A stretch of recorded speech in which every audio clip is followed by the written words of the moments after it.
Want to become an elite level athlete? Well, look no further. The Reclaim Your Throne Elite D1 training course is all you need to take your performance from subpar to the creme de la creme of athletes all around the world.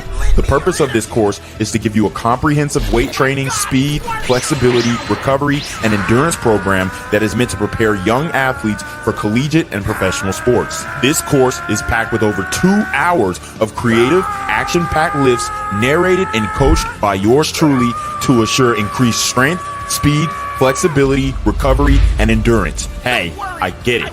Training alone can be tough and can even make you feel misguided or somewhat unmotivated. But with this course, I walk you step by step through each and every lift to make sure you're using the proper form to prevent injuries and that you're hitting the correct muscle groups to render maximum results. So what are you waiting for? It's now or never. So go ahead and get the training course today so you too can reclaim your throne. Want to become an elite level athlete? Well, look no further. The Reclaim Your Throne Elite D1 training course is all you need to take your performance from subpar to the creme de la creme of athletes all around the world.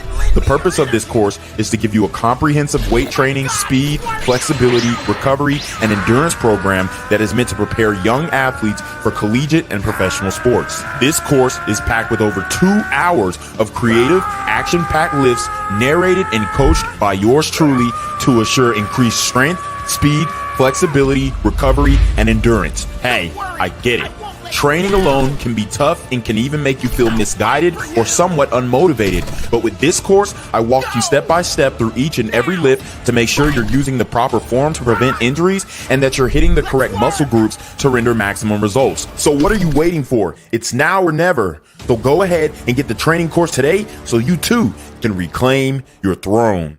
Want to become an elite level athlete? Well, look no further. The Reclaim Your Throne Elite D1 training course is all you need to take your performance from subpar to the creme de la creme of athletes all around the world. The purpose of this course is to give you a comprehensive weight training, speed, flexibility, recovery, and endurance program that is meant to prepare young athletes for collegiate and professional sports. This course is packed with over 2 hours of creative, action-packed lifts narrated and coached by yours truly to assure increased strength, speed, flexibility, recovery, and endurance. Hey, I get it. Training alone can be tough and can even make you feel misguided or somewhat unmotivated. But with this course, I walk you step by step through each and every lift to make sure you're using the proper form to prevent injuries and that you're hitting the correct muscle groups to render maximum results. So what are you waiting for? It's now or never. So go ahead and get the training course today so you too can reclaim your throne. What's good, YouTube? It's your boy Reclaim Your Throne coming at you with another crazy video. But first, my goal is to get to 10,000 subscribers by the end of the month. So make sure you go ahead and like, comment, share, subscribe. And you already know, Reclaim Your Throne.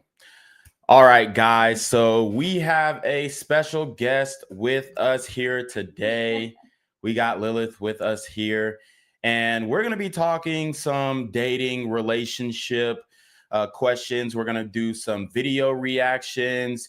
And we're pretty much just going to have a good conversation and kind of speak on the dating dynamics between men and women and just like how things are panning out in today's day and age. So, Lillith, I appreciate you for joining us here and just kind of tell the people about yourself, like your name, your age, educational background, you know, family situation, whatnot. Well, thanks for having me. I'm Lillith.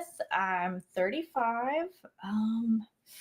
Oh God, I already lost the train of thought here on the on the list. Okay, so name, age, relationship status. Okay, so I'm currently married. I'm on my third marriage, so I've got a lot of experience in the whole relationship area. Okay. I went to school I went to school a couple of times, but I currently have a degree in interior design. Nice. I was in the Navy for 4 years as a mass communication specialist. Thank you for your service. Oh, well, thank you for your support. So, you know, I've kind of been around the block a little bit. Awesome. Awesome. So, you said you were married 3 times. So can you, I guess, give us a little background on that and go like marriage by marriage, I guess, on like what happened with the first one? Why didn't it last? How'd y'all meet? How'd y'all get together? And so First marriage was a rough one. Basically, he was like my high school kind of sweetheart. Okay. We dated a little bit, and eventually I moved, finished school in another state, and then we reconnected when I was in college. And he was very charismatic, but he was definitely a bit abusive. And like physically or verbally? Yes. Okay. So it didn't start that way. It was definitely one of those where once I was isolated, it got really bad. So we dated for a while, and I started to notice some of the red flags. And by that point, I got pregnant. So I had to drop out of college. I was on my, I just finished my third year. I was about to start my senior year, and I had to drop out, which sucked. But, you know, I got pregnant, and we hadn't gotten married yet, but I just felt the societal pressure to go ahead and get married because we did have a kid. And that was a huge mistake. Huge mistake. Wow. Eventually, you know, I had my daughter. He was in and out of jail. It was bad. It was so bad. And looking back, I don't know what I was thinking. I just thought, you know, it's love. Yeah. You know? Try to make it work.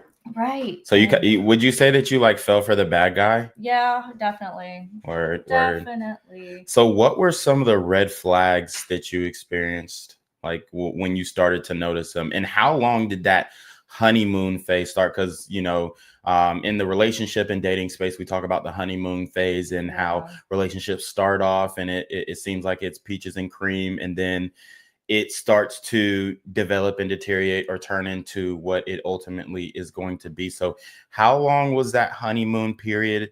And, you know, I guess, how was the feeling? How was the love throughout there? And then once you started noticing the red flags, how did that kind of change your perspective? I would say, just being naive, it took me a lot longer to notice what the red flags were. Hindsight, you know, 2020, I can definitely pinpoint where the problems were. The problems were before we even really started dating. But I want to say we were living together for about 3 months when I was like, something's got to give. And some of the red flags that I really started to notice were he would start picking fights over little things like my birth control. He was, that's how I ended up getting pregnant. You know, every time I take my birth control, he'd fight me because he didn't understand how it worked. He was like, "You're killing my babies." And I was like, "I don't want to have babies." Right. And they're not dying. Do you not understand how medication works? And then, and how old were you again when this first relationship started dating? I think 19, no, 20, 19, 20 area. I think I just turned 20, right? Because I had my daughter when I was 21. So yeah, I want to say that solidified when I was 19 or 20. But we've been talking for years. Right. And I think that's why it was so hard for me to notice the red flags, because we've been friends for so long that when he started to say things like, if you don't do this, you know, I'm just going to get so depressed, I'm going to kill myself.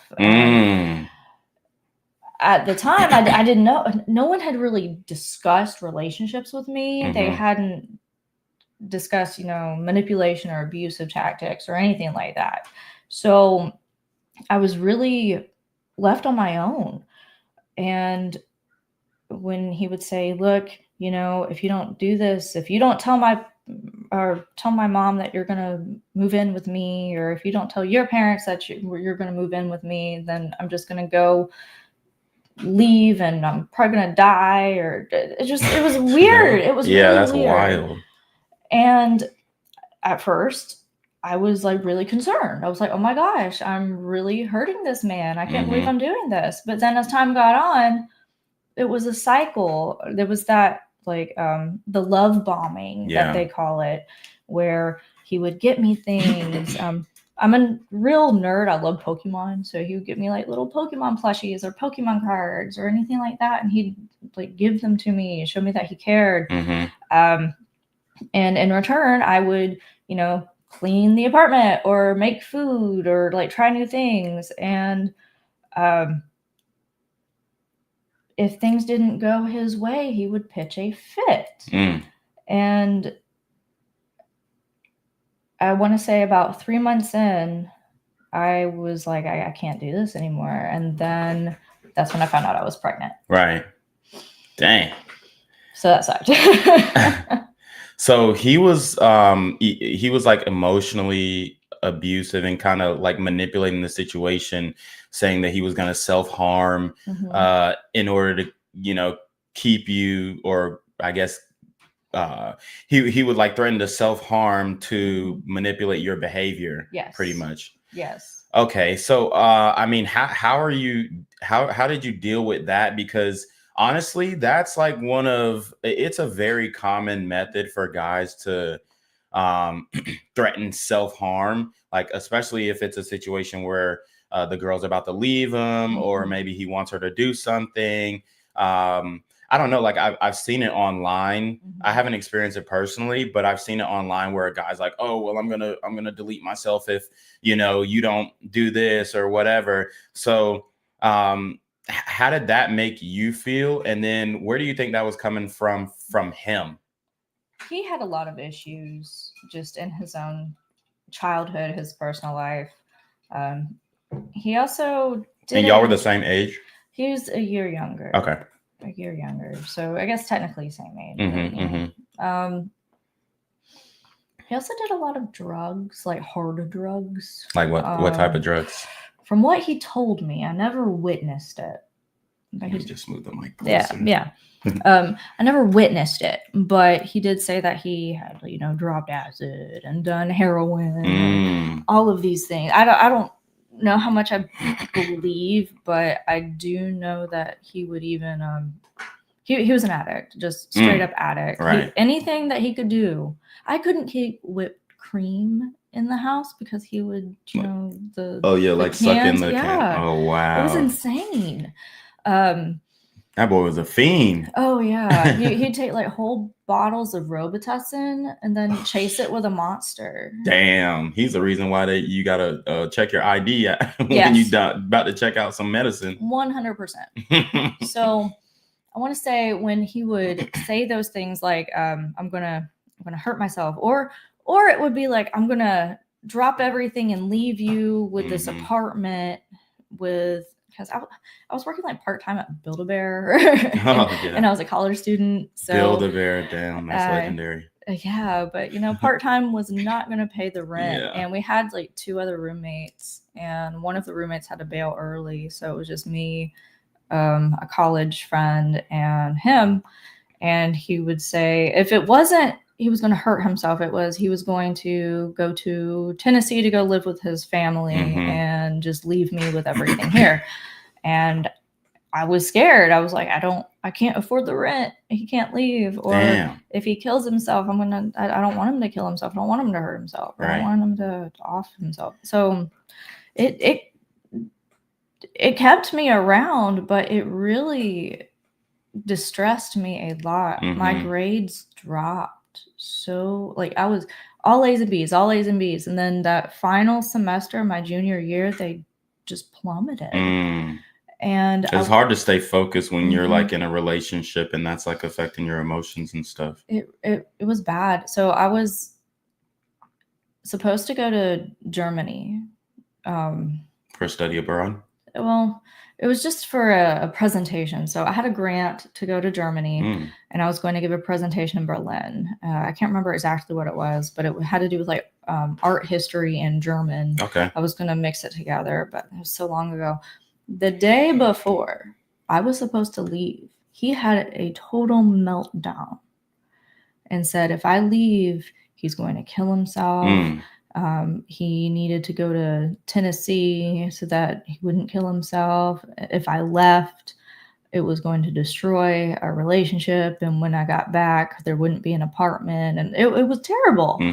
And I didn't know what to do. And I just broke down. And at the last second, I said I couldn't go on this trip. Wow.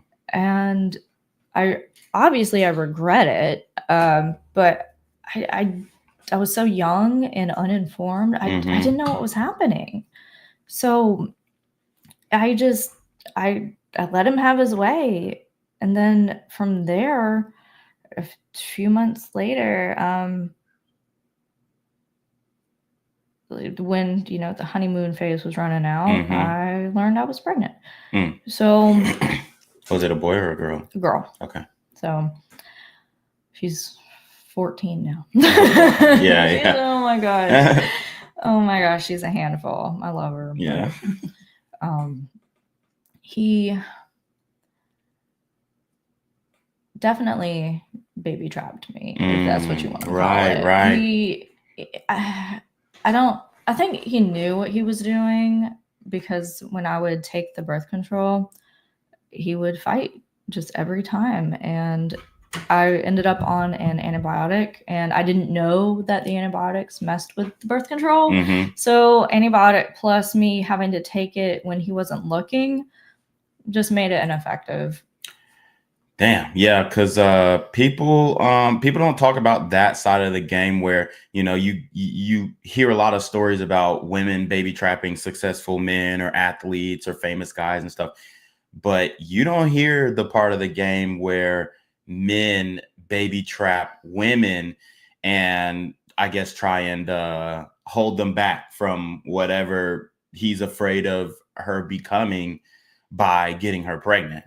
Yeah, it's probably a lot harder to baby trap a woman, just because we have more of that autonomy. But it was a work in progress for him. It was the breaking me down emotionally, making me feel like he did make me feel like I was nothing. To this day, I don't like when people call other people stupid, because he would constantly call me stupid. Yeah. And so that's like triggering. Yeah. And I mean, now, since it was so long ago, it doesn't hurt me. I just don't like it, because it does hurt. The words hurt people. They really do. They break them down, and you start to believe things that aren't true about yourself, and then you do things that you shouldn't do, like stay in a terrible relationship. So after I found out I was pregnant, he convinced me to keep the baby, and I was like, well, you know what? I made this choice. I have a kid growing in me, so I'm gonna keep it. This is consequences of my actions.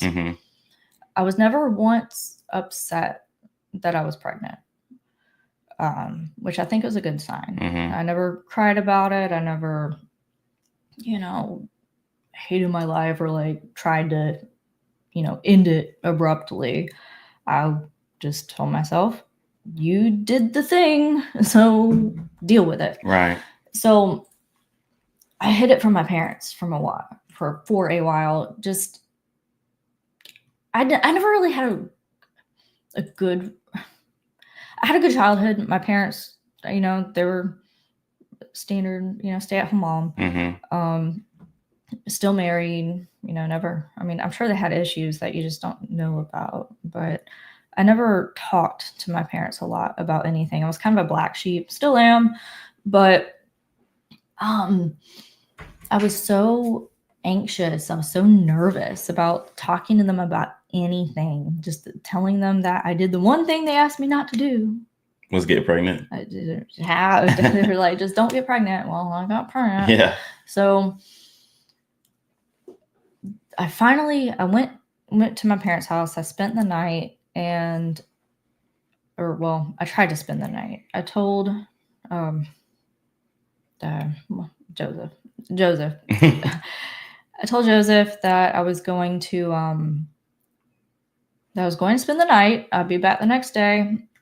I was supposed to stay the weekend. So I was supposed to stay the weekend. I'll be back. I'll keep you updated. But yes, I'm going to tell him I'm pregnant, and we'll go from there. So I tell my mom, and I want to say at this point, it's beyond abortion, Mm-hmm. you know.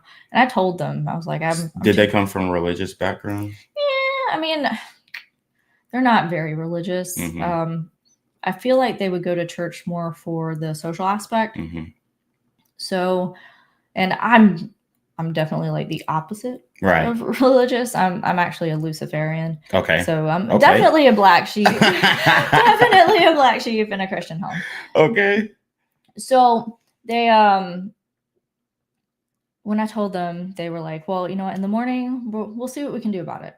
Right. And they wanted to take me to the Schmushmorschen clinic. Mm-hmm.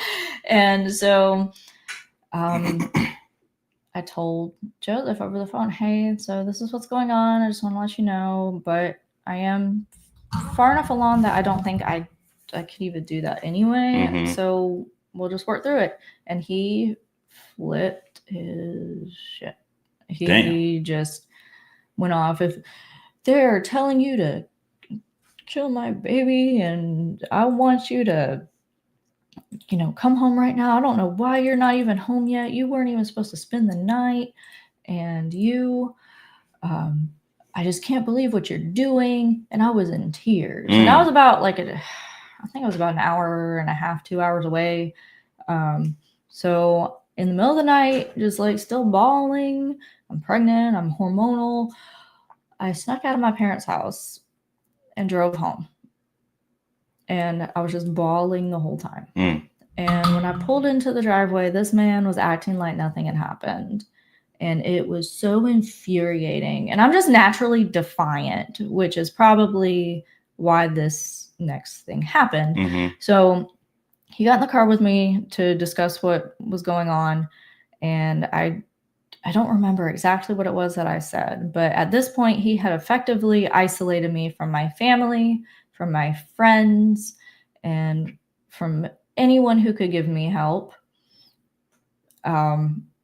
He just went off and he slapped me across the face. Damn. And that was the beginning of the physical abuse. Mm-hmm. And I even told him, I was like, look, by all means, I should be leaving you right now. But I have nowhere to go.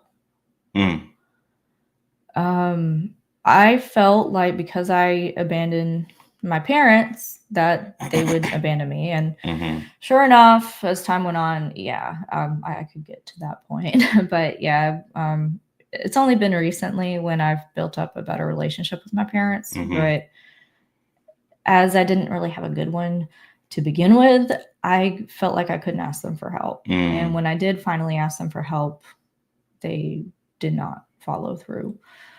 So it was rough. And I ended up staying in that relationship for a lot longer than I should have, because How long? Let's see. We ended up splitting in 2015. So y'all got together around like 2009, 2010, 5-6 years. Mm-hmm. And then you said he started abusing you physically like after the first 9 months or 6 months or a year? Probably within the first year. Okay. Within the first year. But it was only after he had pushed my friends away from me. I couldn't go back to college. Well, I take that back. No, I was finishing up my last semester there while I was pregnant. I had this routine where I would come into the college parking lot, puke as part of my morning sickness, and then go do class. It was bad. It was so bad. And he couldn't hold a job. So that summer, a month before my daughter was due, all of a sudden he just said, we're moving in with my parents, or my mom and stepdad. And I was like, okay, but with his parents? Yes. Okay. We're going to go move to this other state. And because I was in South Carolina at the time, he wanted us to move to Alabama. And I was like, but I have school and I have a job. And he's like, we're leaving. So I felt like I couldn't say no. I didn't have any other options. I didn't have anywhere to live. I couldn't live in the dorms with a baby. What college were you? Columbia College. Okay. At the time, it was a women's college. I'm not sure if it still is. Okay. I wasn't financially stable and all of these things. I really didn't want to try to crawl back to my parents and have them tell me to, I don't know, put her up for adoption or something, because I really didn't want to do that. And so I dropped everything and moved in with his parents, or his mom. I say parents, but they were split. And I'm just like, I got a beach ball of a belly in Alabama, away from my friends, my family support. Right. And the physical abuse had started to ramp up. It's like once he got that slap in, it just got worse and worse and worse. So I had my daughter, and for about a month, things were really shaky, and he had a warrant out for his arrest. Was it drug related, or I think for that point it was failure to appear in court. Okay. But I think it was on a drug charge. Okay. So I told him, look, you've got a baby, just go take care of it. Just go. So he went to jail for 4 months, and I was done with his family, and I went and I moved in with my grandmother for, I guess, about 6 months. And he was so pushy while he was locked up. Yeah, well, he would send letters and stuff, and he'd, do the love bombing. But as soon as he got out of jail, because I think he was there for 4 months, he was trying to move. My grandmother lived in Georgia, so that's why it's not exactly why I'm here now. But once he got out, he demanded my tax return, and so that he could move up here with me. And I was like, okay, fine. So give him the tax return. And he got the cheapest, tiniest trailer in the trailer park that he could rent. And it was terrible, because he would say, okay, I need you to move in with me and get a job. Because my grandmother wouldn't let me work because I had a baby. She was really, really old school. It's like, no, you have a baby, you can't go work. I was stuck on her farm for 6 months solid. She wouldn't let me leave. She wouldn't let me drive her car. It was bad. So I was stir crazy. I needed to get out. Right. So he's telling me, hey, I need you to do this. I need you to do this. I need you to do this. I need you to get a car. And I didn't know how to drive stick shift. I knew a little bit, but not a lot. And I had an inheritance, and my grandmother bought me a car with my inheritance, but it was a stick shift. So I had to teach myself stick shift really, really fast. Right. And I wasn't good at it, but he wanted me to drive with our daughter to the trailer park and come visit him.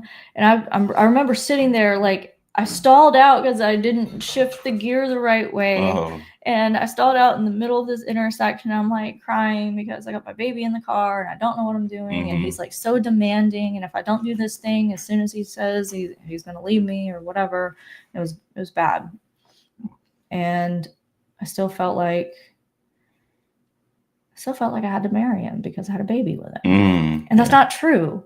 And it's so bad because society has a lot of people believe that if you have a baby, you need to stay married. You need to get married, you need to stay married. And that's not true at all. I learned that. Right. Your kids are going to be happier as long as the parents are happy. If you're not happy together, then don't be together. Just don't, because it puts so much stress on the kids. And I thought that I needed to, because what was it? I think it was how to get food stamps. And they wanted me to get him to pay child support. And I was like, well, this idiot, I was literally thinking, this idiot He can't hold a job, so if he can't pay the child support, they're going to put him in jail. Right. Okay? Because he won't be able to pay it. Because my dumb ass is supporting him somehow. So I get there to this trailer park, and I'm like freaking out. I'm shaking and stuff. And he's like, "Why did you even come if you didn't know how to drive it?" And I was like, "I told you I didn't know how to drive it." There was so much gaslighting with everything that he would do. And it tried to make me, you know, he wanted me under his thumb. But again, I'm pretty defiant. So I was always pushing back. And he'd slap me. Eventually, I didn't get kicked out of my grandmother's house, but it felt like I did because he kept saying that he wanted me to move in with him. So I went to go move in with him, and he said, "I wasn't ready for you to move in with me." I was like, "Then why were you telling me to move in?" Right. So at that point, he needed me to get a job. And I was like, "Okay, perfect. I want to work. I don't think you understand. I want to work." So started like lining up interviews and everything. And I don't remember exactly what happened, but we got to a point where my daughter was 9 months old at this point. She'd been breastfeeding like the whole time. And we got his mom involved, and she came, picked up my kid. I thought it was just going to be for like a couple of weeks. He told her months. Just months. Damn. And I had a meltdown. I hadn't been away from her for 9 months solid. And now she's gone. Right. And at that point, I don't know if he was smoking pot at all at that point. I don't really remember. I know he was drinking a lot because he couldn't, he couldn't smoke. I don't know if he might have found some. I don't know where. And I don't care if you drink. I don't care if you smoke pot or whatever, but don't go to jail. Right. Be smart about it. Or if you're going to drink, don't drink to the point where, you're beating your wife. Right. And Right. that's kind of what happened. So I remember that night, I don't know what happened. I think he was just upset I didn't have a job yet or anything, but he got drunk and he was up in my face telling me that I'm never going to see my daughter again and that she's better off without me and that I might as well unalive myself because she'd be better without me. And I just endured it because I didn't know what else to do because I had no job. I didn't have any family support because at that point my parents had cut me out. They didn't want me around my brother or my sister with a baby. They didn't want me to be a bad influence. So. And how old were your brother and sister? My brother is 5 years younger than me. My sister is 11 years younger than me. So they were, still like grade school. So your brother's my age, basically. Probably, okay. Yeah. 30. Yeah. Okay. So, so fast forward, how did you get out of that relationship? He beat me. Okay. So.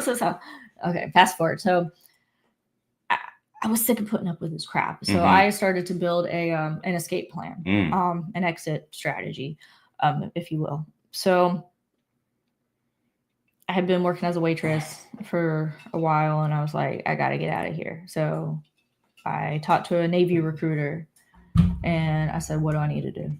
And they said, well, here's a job you might like, a mass communication specialist. I see you did some graphic design. They do graphic design. You want to do it? And I was like, yes. Well, how soon can I go? 3 months. Done.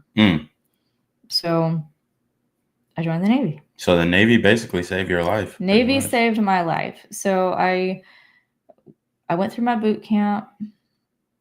I got pneumonia in boot camp. It sucked. And I was just like sickly all the time. And I got to my A school, Fort Meade, Maryland.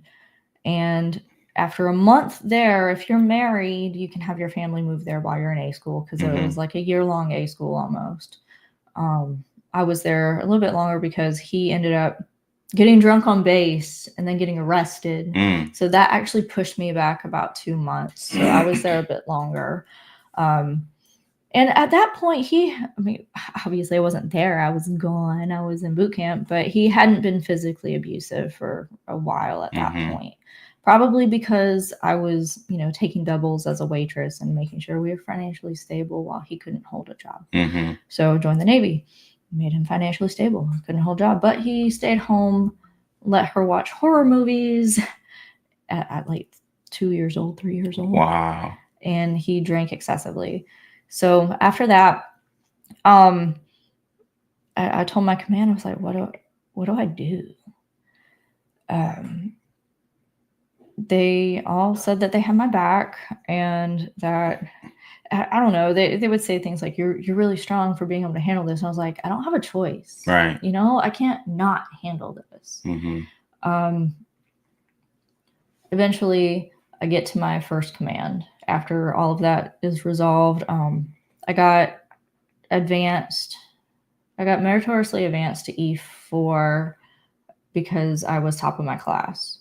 So even after all of that, I still graduated top of my class in A school. So I was an E4. I ended up petty officer, 3rd class. And I went on my first underway on USS Gravely. It was for a Com2X. I can't remember exactly what it stands for, but it was a month-long underway. You're on this little destroyer, getting ready for a deployment. So I was supposed to deploy with the Truman Strike Group for 2015. Yeah. So I was supposed to deploy there. I forgot where they were going. It was right before this terrorist attack that happened in Paris. Oh yeah, okay, I remember that. So at the concert, I think so. I think it was Ariana Grande concert or something. Might have been. Or Taylor Swift, something like that. It was like everyone was like, yeah, we're gonna go fight some terrorists, and I was just like, hey. So I go on this underway, and this whole time he is emailing me about how I'm sleeping with everyone on the ship and everything, and I'm just like, I'm working. And during that time, like, you weren't dealing with any other guy? No, that entire time I didn't have any issues. Damn. Like so you was like being loyal to him to a fault, basically. Yeah. Damn. Yeah, so I mean, bad. so basically, okay, so you get in the Navy and it helps you get away from him. Like, yes. how ultimately did y'all split up? So when I got back from that underway, he got out of the car. He didn't even hug me. He did not happy. And in that moment, I was like, I'm done. So we got back to our apartment. It's base housing. Well, okay, no. So it was military housing, but it was like right off base. Okay. And I said, look, I already talked to my command about this, and the state of Virginia, because I was in Fort Meade, Maryland, and then I got sent to Norfolk, so I was stationed in Norfolk. Okay. They require a year of separation before we can file for divorce. So my deployment can actually count as a separation period. So it's supposed to be about 9-10 month deployment. It could be extended. So during this time, what I would like for you to do is take our kid, send her to go live with your mom. You get what you need to do. Get a job, get your own apartment, because once I get back, you can't live here. And we need to stay separated, but I'm done. Okay. I can't do this anymore. And he kept trying to say things like,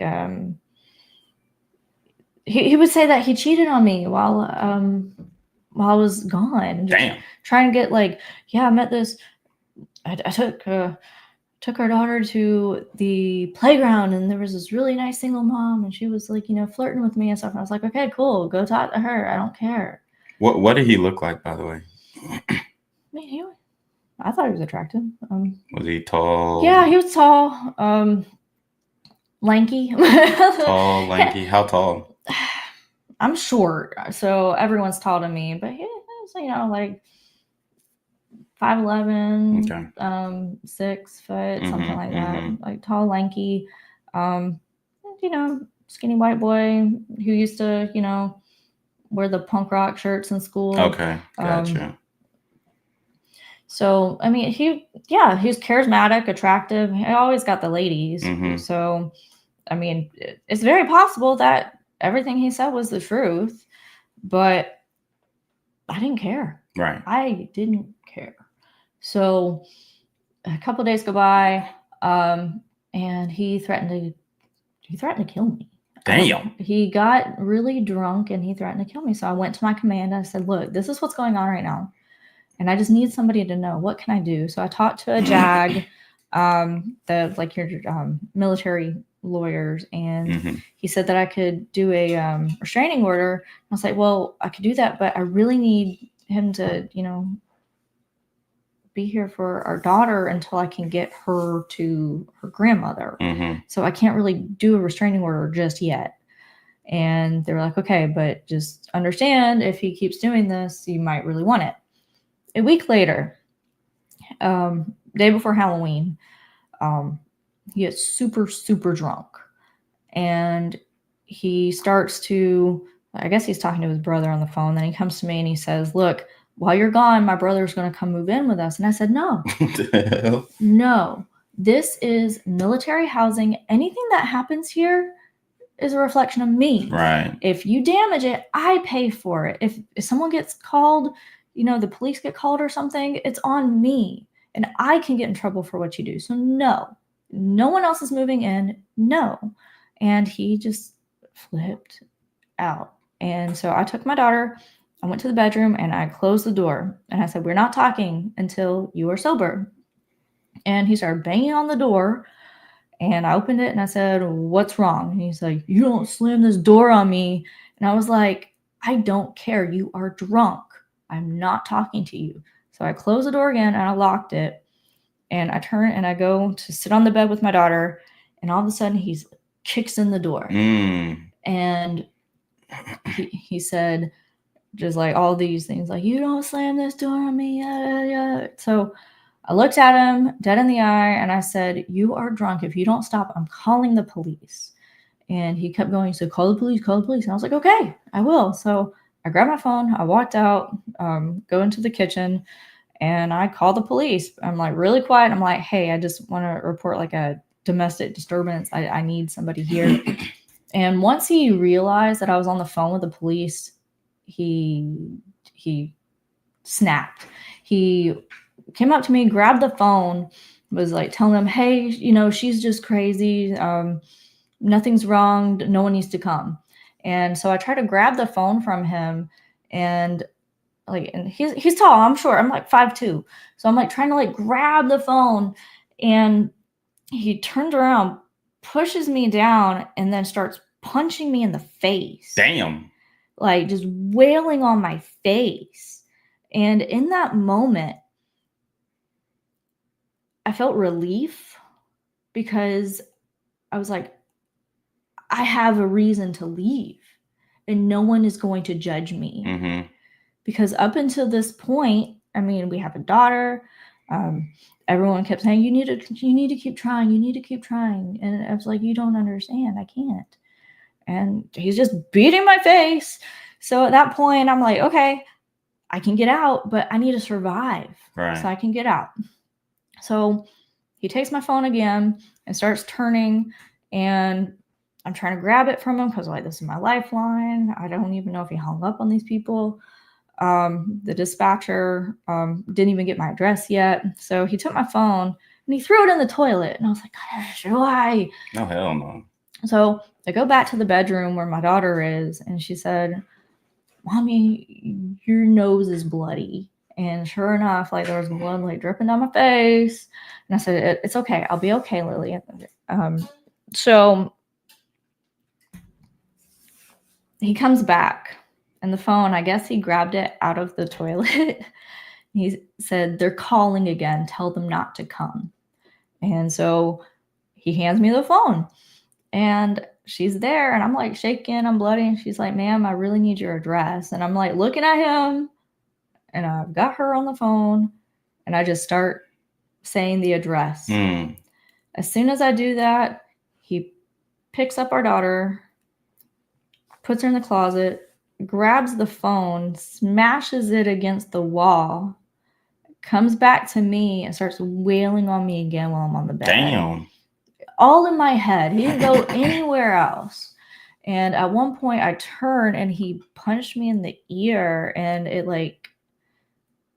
I thought my eardrum was busted. And for a brief moment I was like, this is where I die.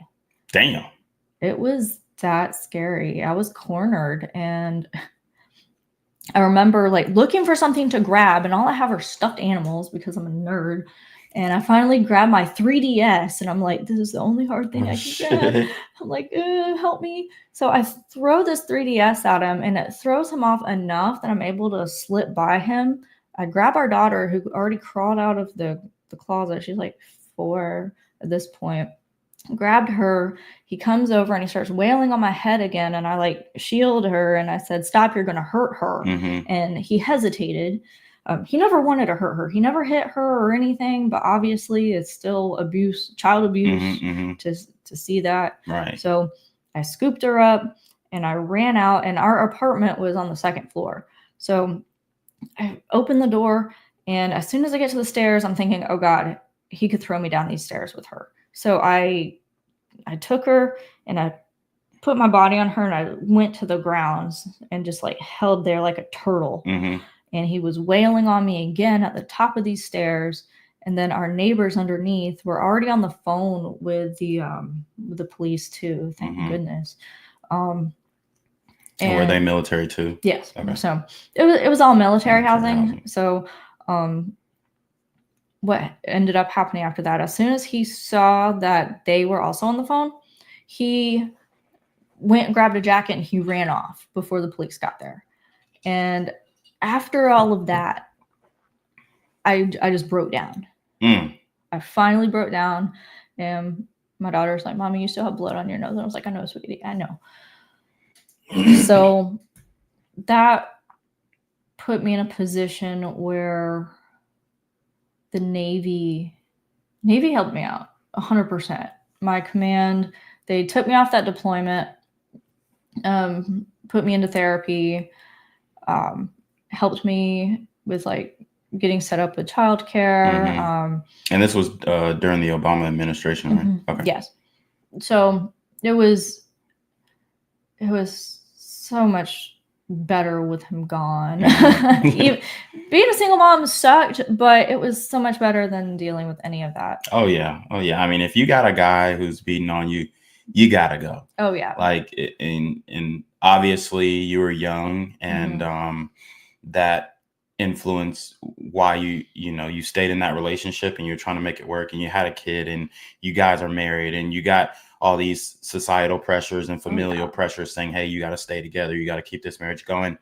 But obviously at the point where somebody's putting their hands on you, that is unsalvageable at that point. So glad you got out, glad you're here. Oh yeah, me too. Yeah. I mean, that's a amazing story. I mean, we're about 50 minutes in, we got 76 people in the building watching. So guys, if you are watching, make sure you go ahead and like the video, share the video.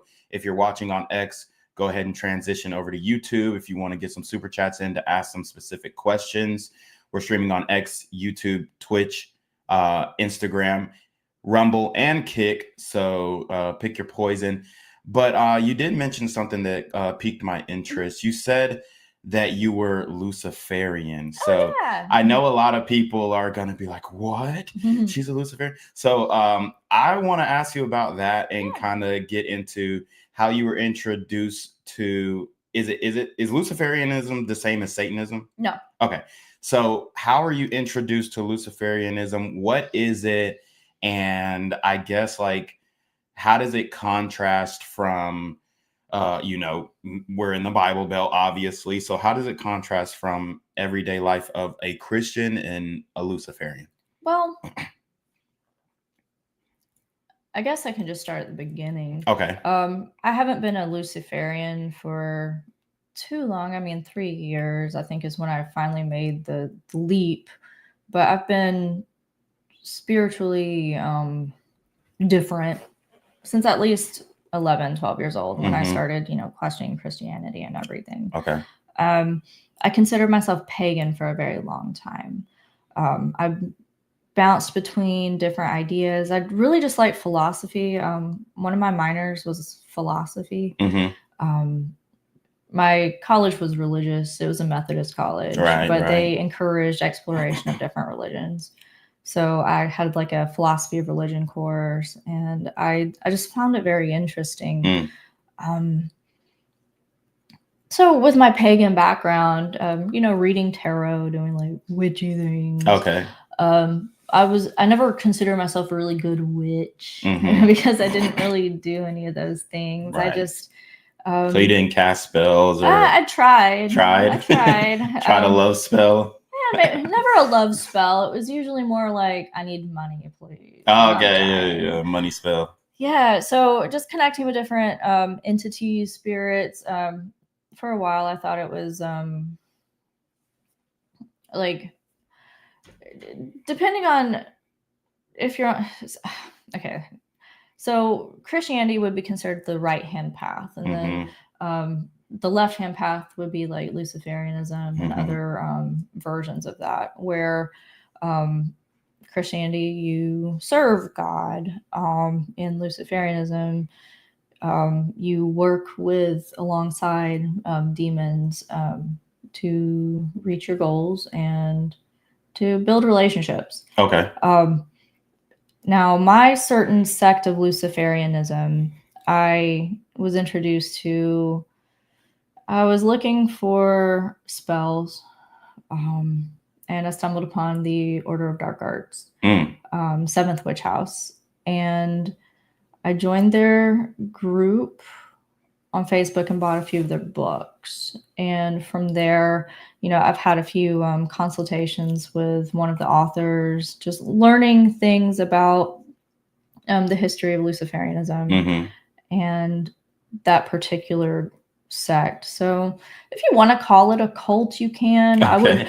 I wouldn't call it, from my definition of what a cult is, where they make you give up everything and you have to devote yourself to the cult. It's not like that at all. It's a group of learning. We're all students, and we learn about, you don't have to practice, like do rituals or anything. You don't have to do any of that to be a Luciferian. But if you want to practice demonic magic, black magic, if that's what you want to call it, then you can, but it's not required. So does it work though? Like, do you think it works, or? I think so. Let's see. I've been doing it 3 years now. And I want to say that my life radically changed. For the better? Yes. Okay. And even my daughter noticed. There was one day she's like, Mom, I noticed since you started doing your spells, you've been really happy and life's been really good. And I was like, yeah, I know. That's why I'm still doing it. Now, lately, I have to admit, I've fallen off the wagon. Just life got really complicated, and I wouldn't make time to do things because I got depressed. I got depressed. And then I lost my job. So I got even more depressed. And you can like give offerings to still show that, you appreciate everything they do for you. And I still feel very blessed by Lucifer, the demons I work with. And I mean, I'm here today. I feel like if I hadn't worked with these demons, I wouldn't have had the confidence to even try to do any kind of a podcast or anything. Right. So you say you work with demons, and so to you, Lucifer is your god, basically. Yeah. Okay. So as far as like working with demons, how does that go? How many demons are there? What are their names? And how do you work with them? How do you communicate with them? Is it like prayer? Is it like, do you have to, make the little circle with the candles and the what is it? The pentagram and stuff like that? Like, you have to do all that stuff. Sometimes. Okay. Sometimes. So there are 90 royal demons 90. that so my particular group, we only work with royal demons and intermediary demons. So like you got your royalty and then you've got like the next line, like their offspring. I don't work with lower demons or anything like that. It's not like, I think, was it hoodoo? Voodoo? Well, there's hoodoo and there's voodoo. Oh yeah, voodoo. One of them like calls on spirits to go do things for them. It's not like that. Okay. It's not commanding spirits. You're working alongside these demonic entities to build a relationship and to reach a goal. I want to say that a lot of demons are the way that it was explained to me, when you live a very long time and you're around the same people over and over again, it's like being on a ship. You're around the same 200 people every single day. You like crave relationships with other people, interacting with other people, and that's kind of how the demons are. Demons, from our perspective, want to help us as humans. When you look at history,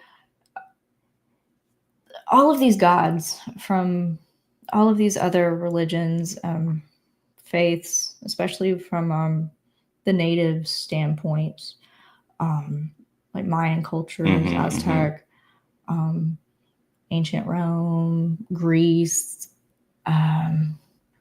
even like Kaishin from Asian, like Chinese culture. They were gods in their own aspects, in their own rights, and they would help the civilizations grow. They're technically demons, as far as we look at them. So you might hear of the demons like Belial, Pazuzu. Yes. Actually, Pazuzu, I think, was like was he an African god? I think he was like a wind god or something. Belial, Belphegor. Have you ever seen the show like A Hell of a Boss or Has Been Hotel? Okay. I've seen what's that? It's a witch show. I forget what it's called, but it got like Viola Davis and Angela Bassett. Damn, I don't remember what it's called, but it's on Netflix. I don't remember. Yeah, well, like Stole Us. Who are some? Valak, okay, from The Conjuring, the nun. Valak does not look like a nun, I can assure you. I actually work with Valak a lot. Valak is good at doing hexing, but he's also really good at helping with like finances. So he's one that I work with a lot. Lilith, where I have derived my stage name. Right. She is one I work with a lot, and we believe that there is demonic lineage, and she would be an ancestor of mine. So that's why I connect with Lilith a lot. So how do you communicate to these demons? Because like most of the time people think of demon and you watch Paranormal Activity and all this kind of stuff, and then you're getting there with the Ouija board and you talk to the demon for 5 minutes, then it breaks everybody in the room's neck and crunches them up and stuff like that. How do you communicate with these demons? How do you keep them from getting angry with you? And you said you I don't know if you say you give sacrifice or you give like a offering or something. How do you do that? So as far as communicating, you can communicate through things called evocation, where you can do a ritual with a sigil, which is like the little symbol. It's like a phone number. You put out your sigil, you do your evocation spell, which does involve, a candle and an offering. Like an animal offering? No. Okay. No. Yeah. So as far as offerings go, there's a lot of, I guess, misinformation about what a demon wants. Demons don't want your soul. They don't want you to kill anything for them. They actually don't like death. They love animals. They love people. They like to see civilizations grow. I mean, again, the ancient Egyptian, just how gorgeous those civilizations were back then. Those gods are demons. Osiris, Horus, Isis, not the terrorist group, right. The goddess, Sekhmet, and they're just one group of many. And you look at these civilizations, and you have these gods that they helped cultivate things like writing, like I can never pronounce it. Thoth, Thoth. He brought writing and the papyrus to Egypt. Well, all of these other civilizations have demons or gods that did that too, to help grow them. You have all of these legends about, Arachne, learning how to weave, turn into a spider because Athena turned her into a spider because she got, a big head about what she was doing. So Eshel from Aztec culture, Mayan culture, I think it's Mayan culture. She's definitely a warrior goddess, but she's also a very formidable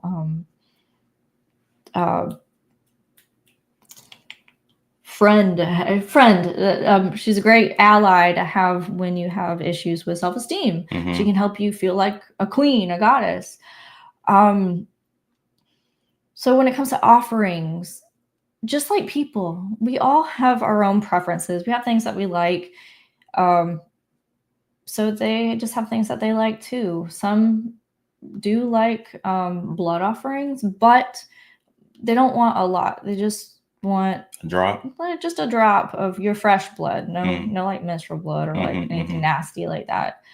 Just to show that, hey, I'm willing to prick my finger and give you a drop of blood to show you that I appreciate it.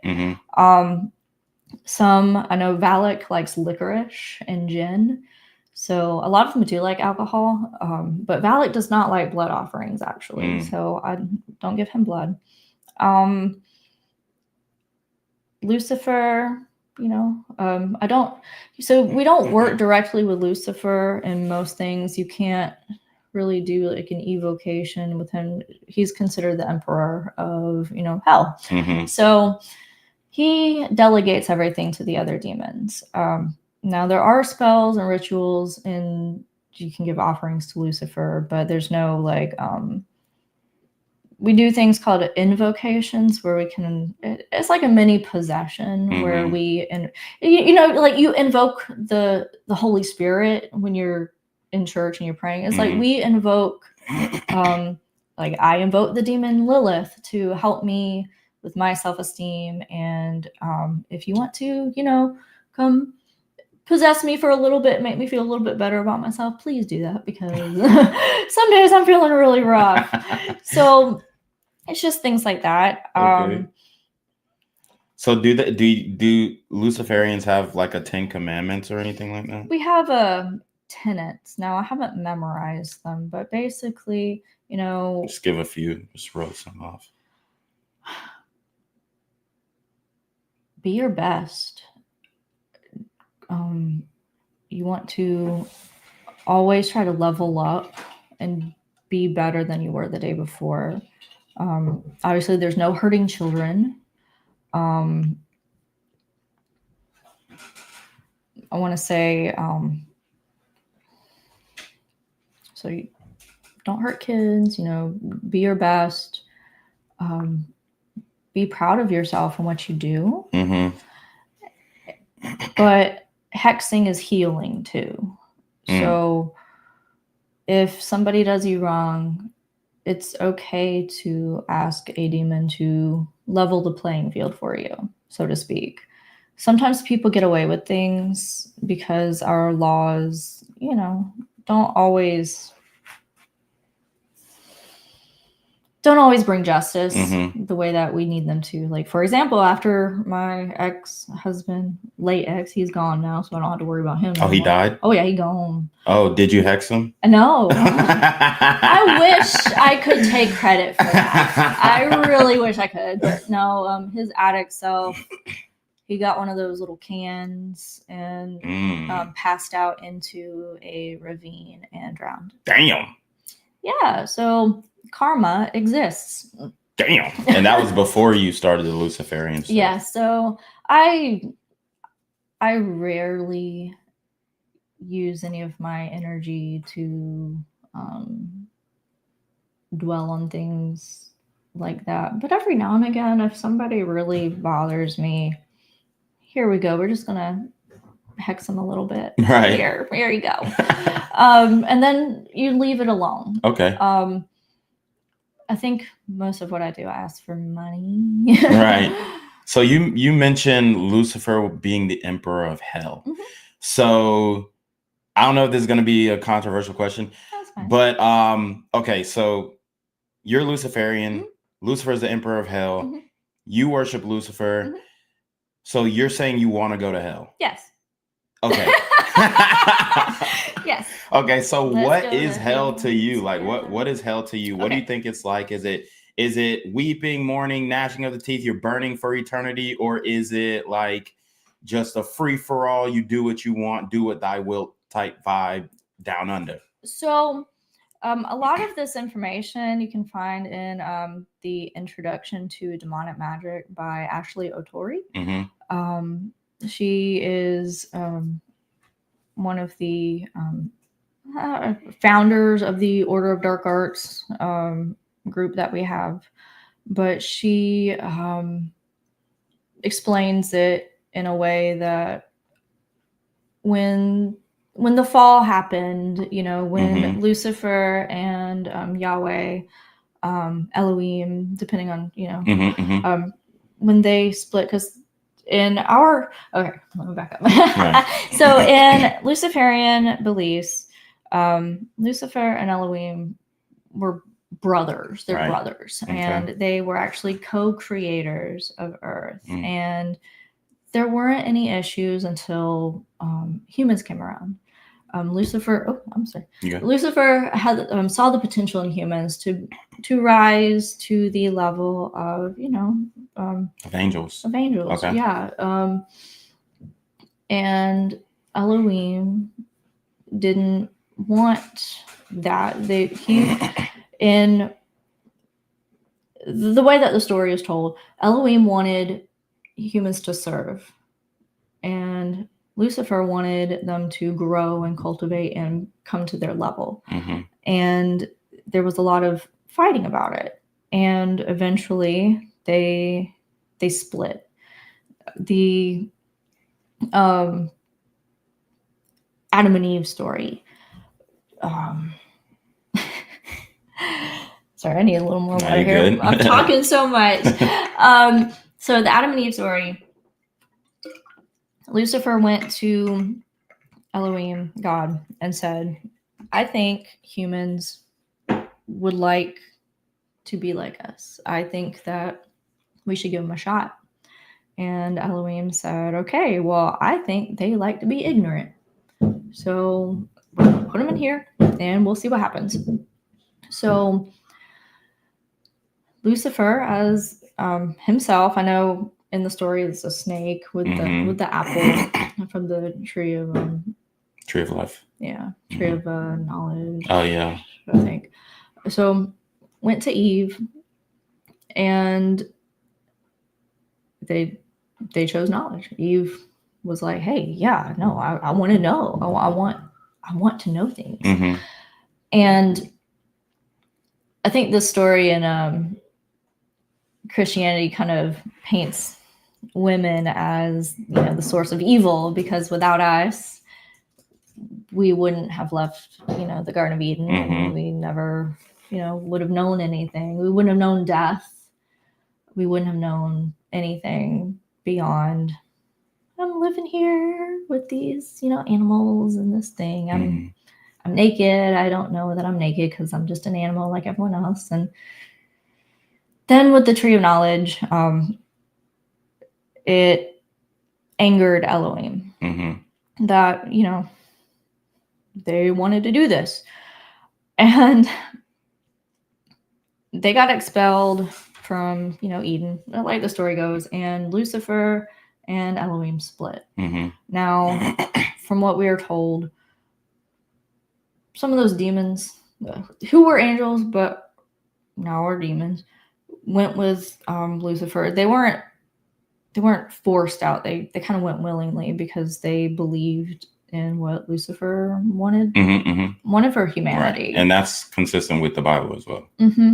So at that point, they had to go to hell.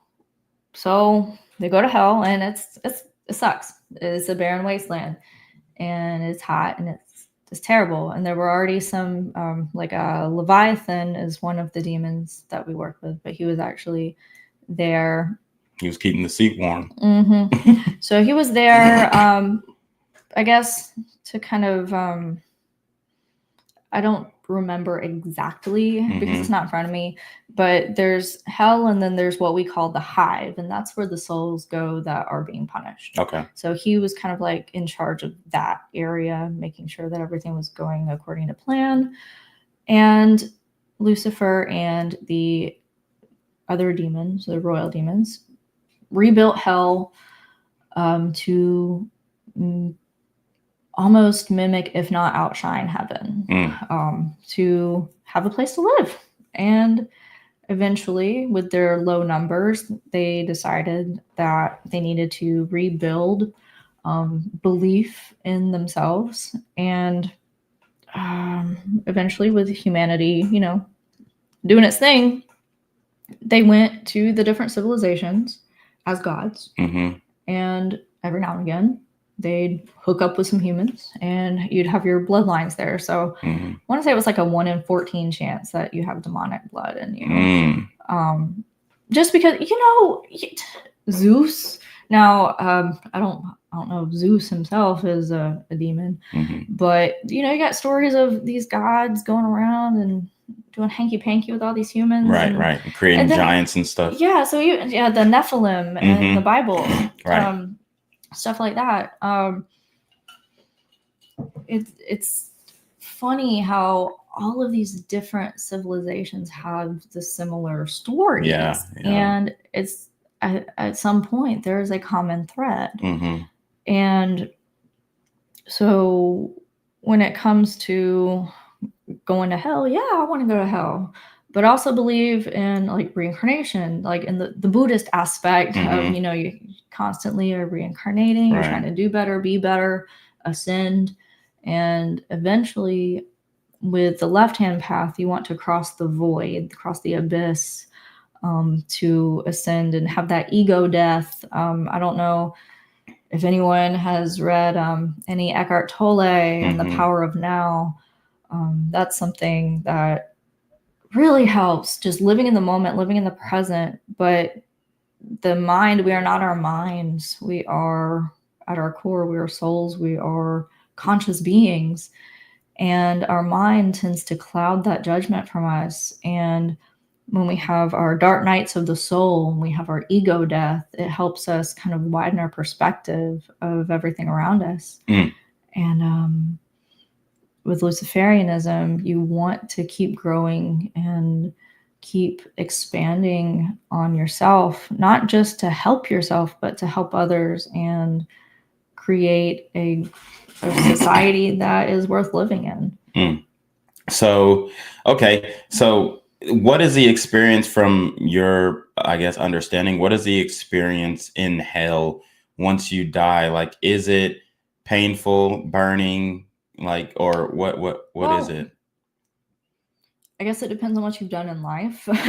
Now, hell and what we would call the hive, because the hive's where you get punished. So you've got, you know, your there are 7 princes of hell, and they all are kind of in charge of a different layer of the hive and how to punish certain things. You know, I want to say, I don't know exactly. If you're punished, eventually, you know, you go through your punishment, then you reincarnate. Now, when it comes to, let's say I ascend and I am ready to break the cycle of reincarnation. I didn't hurt anyone. I didn't, you know, murder anybody or do anything terrible to people. And I've ascended. I'm like, yay, I'm close to nirvana with Buddha, but not quite. I die. We go to the scales. Anubis, he's an Egyptian god, but he's also a demon. Right. When you die in Egyptian mythology, you've got the scales where they weigh your heart against a feather. And if your heart is lighter than the feather, you get to go to the golden grain pastures. And if it's heavier, then you get eaten by like the crocodile goddess. So it's kind of like that. You go to the scales, they're weighed, and if you're found worthy to go to hell, you pretty much go to hell and start your life as essentially like a little demon. A demon. You're Okay. A little demon. Okay. So your purpose to going to hell would be to become a demon. Yeah. Yeah, I would say so. There are other demons you could work with. When you get there, you can, you know, work with your ancestor. You can go work with one of the princes. You know, basically, everyone there would be there to serve a purpose, to cultivate where you are, as you are on Earth. You cultivate where you're sitting. You don't want to be useless, so to speak, and you're not just sitting there like, okay, I'm here, what now? You're trying to make life better, not just for demonkind, but also to help with humankind too. So who do you think would win in a fight, Lucifer or Yahweh? Honestly, I would say they're probably pretty evenly matched, but there's got to be a reason why they haven't tried that yet. They're still brothers, you know. But obviously I would say obviously at that point, Yahweh won because Lucifer is the one who had to leave. But at the same time, if they're brothers, I would like to think that deep down they still had fondness for each other in some way. I would think it'd always be a stalemate. Okay. And let's see, as far as because we're taught as Christians that you know, Lucifer's goal is to bring as many souls to hell as possible. Is that consistent with what you guys believe? Or okay, so what do you believe the ultimate goal of Lucifer is? We believe that Lucifer loves humanity and wants to see humanity reach its full potential, where Elohim, Yahweh, wants humans to serve him. And it's hard. It's really hard because when you look at Abrahamic religions, you know, Judaism, Islam, Christianity, they all come from the same place. They come from the same source. They all have the same God. But look at how much fighting and inner turmoil there is, all from the same source. Luciferians don't want that. Demons, from our perspective, they don't want war. We don't give goat sacrifices because they don't want goat sacrifices. Yahweh wanted goat sacrifices. Yeah, true. He also killed the firstborn of the Egyptian pharaohs. Yeah. The wrathful God of the Bible is very violent and kills many innocent people. And that's from what we're taught about demons and from how we work with demons. They don't want any of that. They want to see the best of humanity, and that's why we are able to work with them through spells, rituals, evocations, invocations, and we and obviously, like, don't hurt kids. Mm-hmm. Like, you don't want to hurt kids because then they will definitely come back and bite you in the rump. So we it's hard to say what demons want from us, other than they want attention, they want love, they want relationships, they want to know that somebody out there cares for them. Because when you're demonized for so long, being depicted as these monstrous beings that just want to suck the blood of babies or whatever, it gets kind of lonely, especially when you were worshipped as a god for so long. The propaganda against these pagan gods kind of destroy the relationships that they once had with humans. So you would say, like, you kind of empathize with the rebel spirit? Definitely. Okay. And would it offend you for someone to say Christ is king? Like, does it offend you for someone to say, you know, I love Jesus or anything like that? Okay. We all have our own beliefs, and even if somebody says, "May God bless you," to me, you know, the way I take it is that from your place, from your perspective, God is king, and if you are saying, "May my God bless you," that is you trying to give me your highest regard.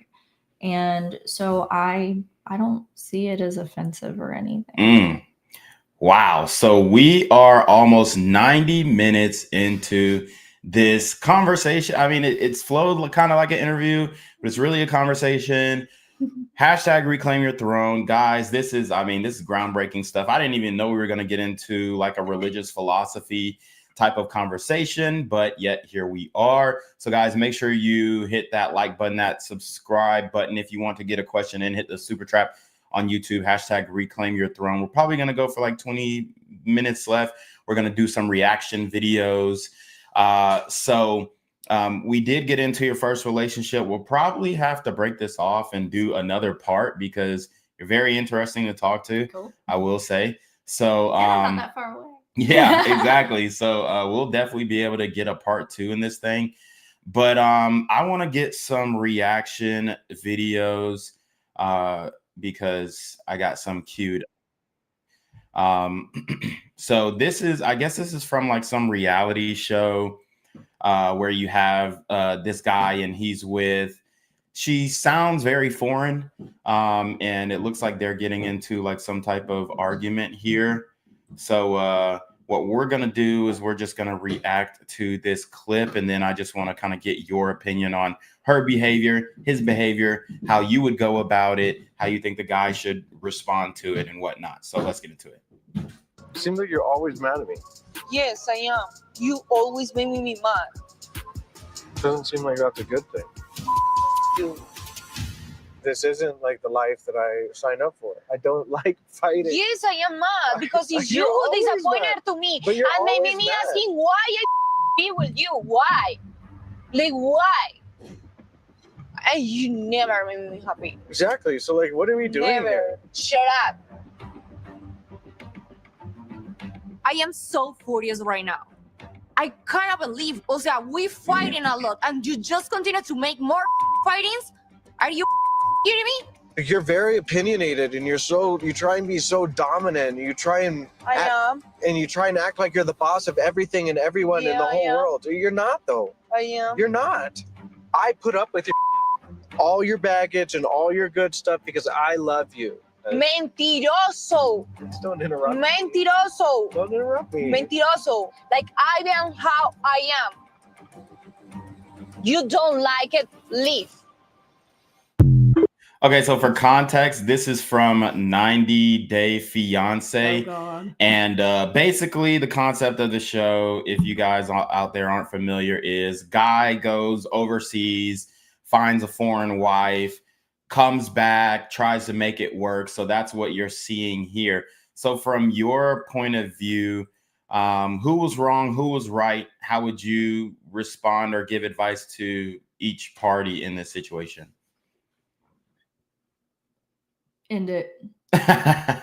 No, she's being ridiculous. Okay.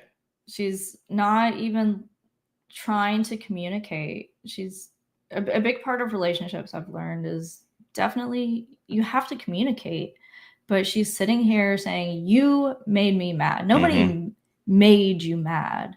And anger is a secondary emotion. So there's something else underlying that she's not communicating. Instead, she chooses to lash out and say that it's all his fault and they're fighting. Then even like, she's like on the little interview camera, we are always fighting. It's because of you. Right. And I thought that was a kitten at first. Yeah, it's like a little Pomeranian. Yeah. But like, he's sitting there like petting thing and he's really chill, relaxed. He's trying. And that's a good sign to me. Yeah. But she just isn't having it. She's got, I guess, a princess complex. I would want to see more of the show to know more of that. But just in all of that, if you don't like it, leave. Okay, then go.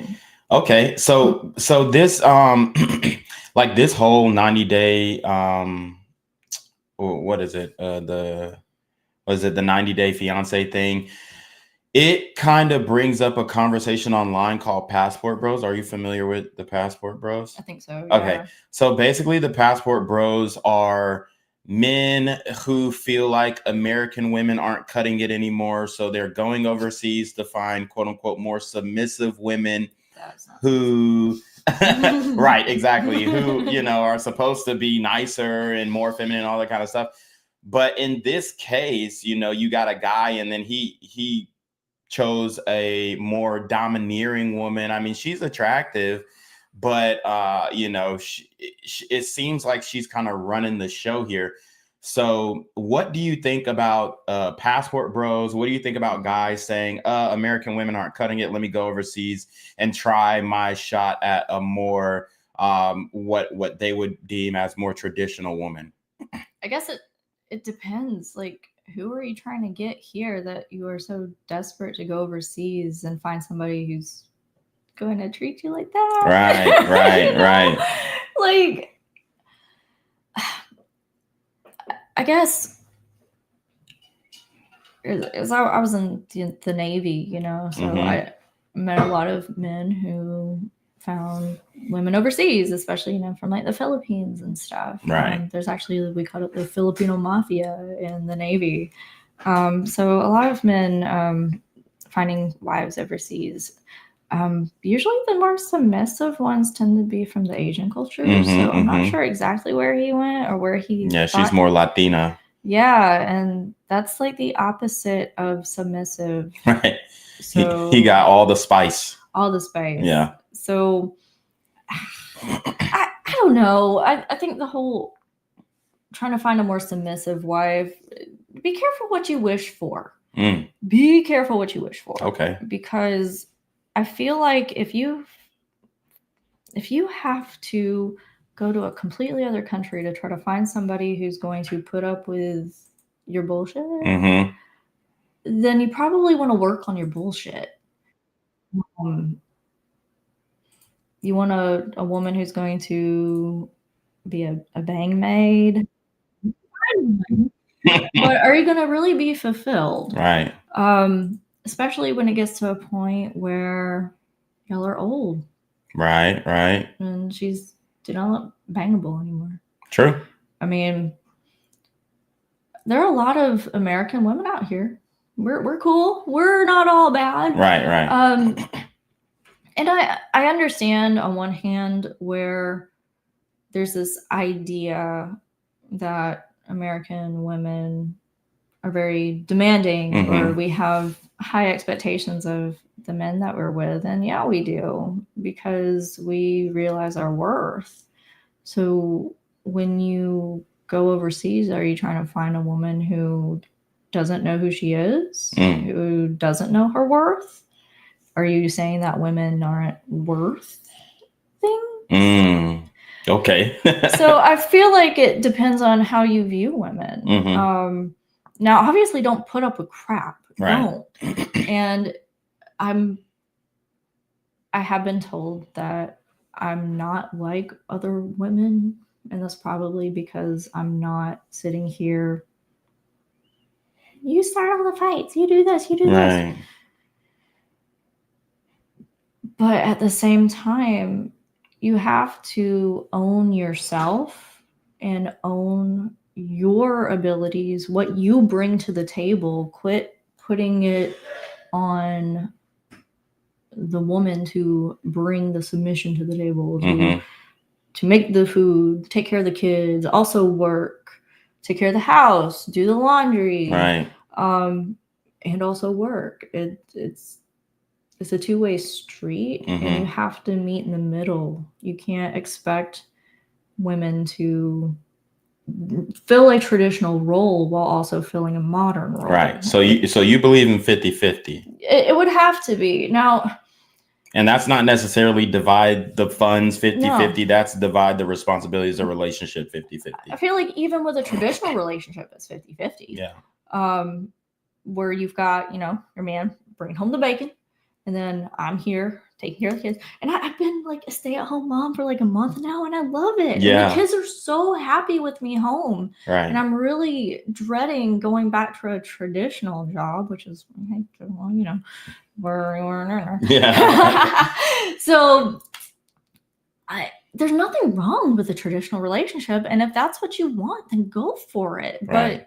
But I feel like a lot of these men who are going overseas to try to find these submissive women, they are a little disillusioned because I don't feel like they know what they really want.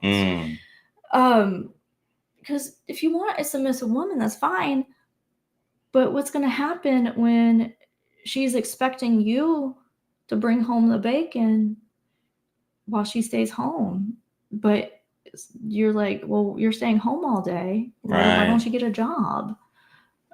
We don't have kids yet. Why don't you get a job? Well, do you want me to do this? This is what I do. I'll churn butter if you want me to. Right. Okay. I mean, that's an interesting take. It definitely seems like you are more understanding of both sides. And, from your story, I think if you were put initially in a good situation, and not saying that you aren't easygoing now, but I think like if the woman is put in a good situation to start with, it's easier for her to be easygoing. Like you said, like you're able to stay at home right now, and it makes you happier. It makes you more fulfilled to be with your kids. And then you see the light from your kids being able to spend more time with you. Yeah. That just rubs off on you as well. I think a lot of women and men, but a lot of us don't appreciate what we do for each other. And so there is a lot of entitlement. And if you haven't experienced a hardship or had that darkness to the light to contrast, it can get really difficult in relationships because you're not appreciating, like, I'm not appreciating my man for going home and going out and bringing home the bacon. And he's not appreciating me for cleaning the house because that's what we expect of each other. And you've got these expectations. And so we both get to a point where we're not feeling appreciated or loved or seen in our relationships because we take it for granted. Right. Now, when you don't have that, or you're given like, I'm getting myself beat every day. And then I have somebody who actually takes a second to notice that I made dinner or I did the dishes or something. The bar was low, don't get me wrong, but it gives you more of an appreciation for what's around you. You don't know what you have until it's gone, but you also don't know what you have until you've had your face beaten. True. Definitely true. All right. So we'll go on to the next video reaction here. We'll probably do one more after this, then wrap it. And multiply that by at least 4. But here we go. All right. So we're going to listen to this woman, and she's about to I think she's about to drop some bars, so let's listen up. If a woman tells you that she's only been with 4 or 5 men, multiply that by at least 4. If she says she's never cheated, in her mind, that means she never crossed the physical line, but ignores the emotional cheating she knows counts. And let's be real, the physical cheating probably did happen too. Why does this happen so much? It usually comes down to fear and their image. They're protecting it. Women know men judge their past harshly. They know that certain decisions can affect how a man sees their loyalty or long-term potential. So instead of telling the full truth, they soften. They soften it up a little bit or leave just a ton of pieces out completely. It's not always malicious. A lot of the time it's insecurity, shame, fear of being rejected, fear of losing somebody that they care about, but that doesn't change what it is. Downplaying is still a form of manipulation. It's still controlling information to manage how somebody else sees you. This is why so many men feel blindsided later, because they never got the full story in the beginning. And this is why transparency matters always. You cannot build trust on half-assed truths. If you're with somebody and their stories do not match their behavior or details are constantly shifting, you need to pay close attention. Patterns tell the truth. Consistency tells the truth. And for the women watching, wherever you may be, honesty will always serve you more than presenting the safe version of yourself. Strong relationships require transparency. You cannot build something real while hiding who you used to be or stuff that has happened to you in the past. If a woman tells you that she's only been... All right, so that is a very interesting take here. One of the first things she says is, if a woman tells you she's only been with 3 or 4 people, multiply that by 3 or 4. So let me ask you this. Does a woman's past matter?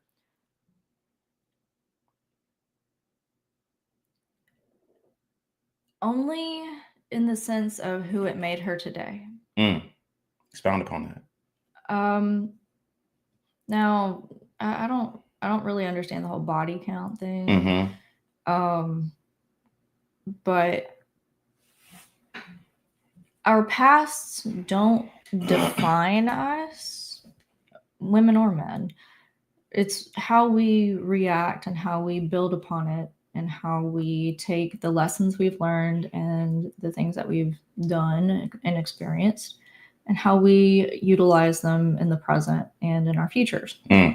So, I mean, I don't know. Maybe that's just me, though, because, I mean, with my husband now, I was like, look, I have an insatiable sexual appetite, so we got to do this thing, or it's going to be kind of awkward. So, but, I mean, that was also, like, my 3rd marriage, and I don't want to lie because, like she said, if you want a strong foundation, you have to be honest. Right. Because you never know what's going to come back and bite you. Yeah.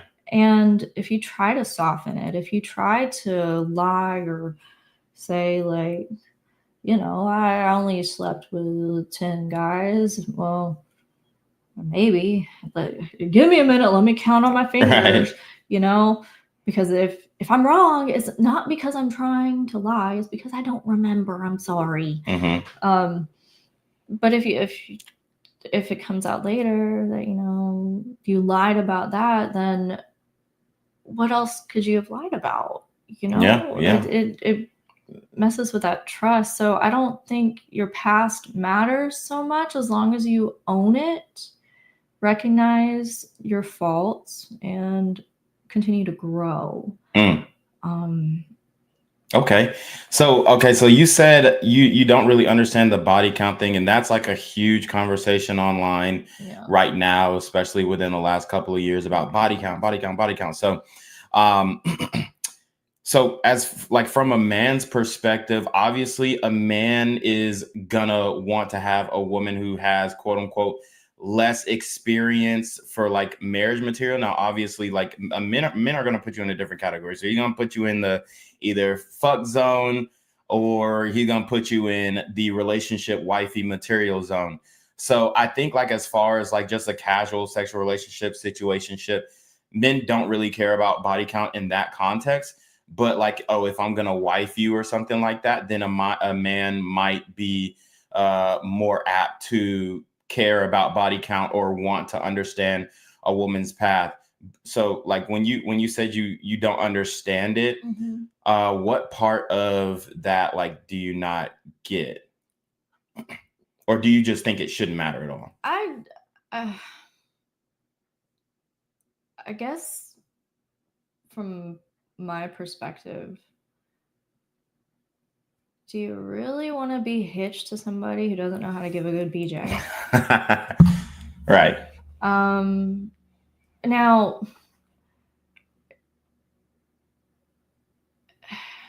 obviously, y'all can work through, your sexual preferences and things like that.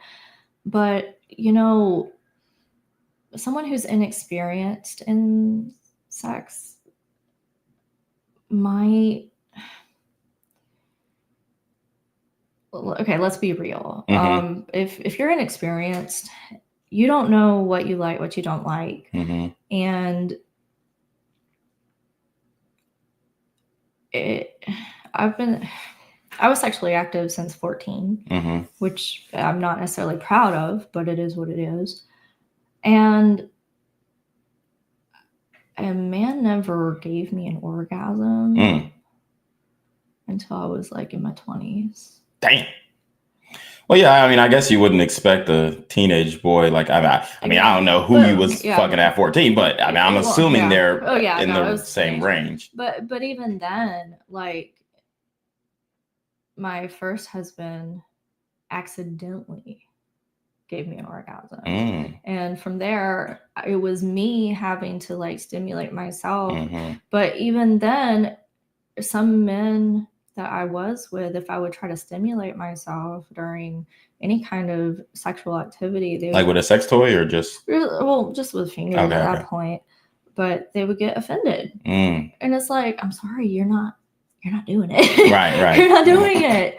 You don't know what you're doing. Yeah, because I mean, I guess a lot of guys don't really understand that there are different points that you need to hit, around the crotch area of a woman to really have her aroused. Like it can't just be, stick and move. Like they're obviously going to want stimulation in the exterior and, in the clitoris area, all that kind of stuff. Like, so you gotta like warm me up, right? Because by the time, like, if we just like start going at it, by the time you're done, I might be warmed up. Right. But you're gonna end up having someone who isn't necessarily experienced, maybe get to a point where she doesn't enjoy sex in the marriage because she doesn't really know that she's supposed to get off. And that honestly was my problem when I was younger.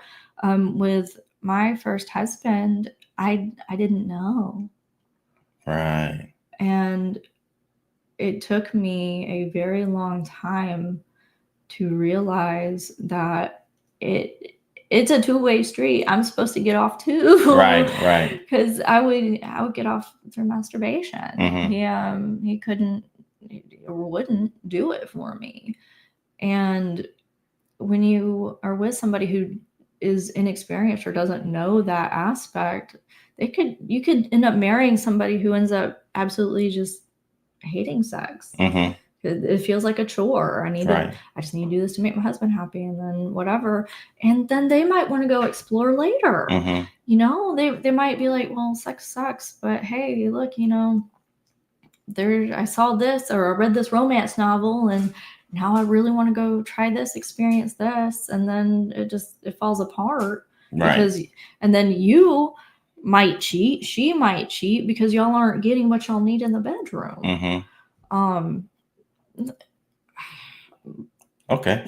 I definitely like your take there, because it kind of covers all of the concerns of someone who would be sexually inexperienced and whatnot. So I guess my question is, since like body count is a huge discussion and a huge area for debate online, what would be too many bodies for, like, let's say a 21-year-old girl? What would be too many bodies where you'd be like, honey, slow down? I don't know, man. It depends. What is she doing? Is she one of those OnlyFans models? No, okay, so let's say Like she's a a regular girl, Man. college girl. She just graduated high school. She's finding herself. She's exploring herself. She parties, and maybe every other weekend she might have 2 or 3 guys on rotation. Like, what do you think?